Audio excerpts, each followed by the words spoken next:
Tamam, seninkini okuyorsun. Li Amedê yekemîn pêşengeha ku bi destê Kurdan tê li darxistin dest pê kir. Bi giştî heftê weşanxaneyan di pêşengehê de standên xwe vêkirin û 21 ji wan weşanxaneyên Kurd in.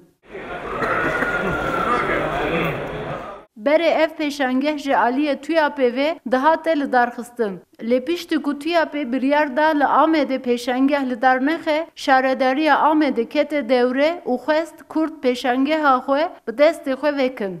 Em bihêvîne fuara me bi serkeftiya wê derbas be înşallah 2016 da hem li Amedê hem jî li Hewlêrê hem jî li Duhokê hem jî li em bêjin Perçeyê din da em ê bi hev re fuara xwe dar bixin.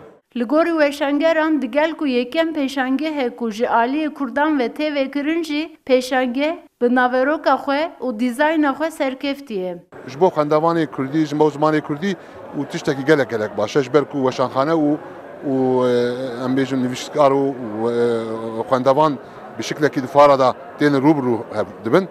Gelek nivîskaran xwest ev pêşengeh ji aliyê şaredariyên Kurdan ve bêne berfireh kirin. Hin nivîskaran jî xwest heman pêşengeh piştî Bakur li başûr jî bê vekirin. Kurdê me Duhokê nivîsarvanên Xwediyê pirtûka Duhokê, Hewlêrê, Koyê, Süleymaniyê evan najibin.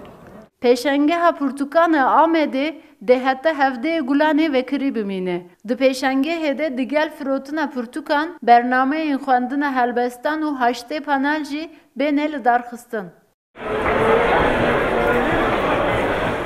Weşanger dixwazin ev pêşengeh netene li Amedê. Li bajarên dinên Bakurê Kurdistanê jî bê li darxistin. Gönül Morkoç, Rûdawê, Amed.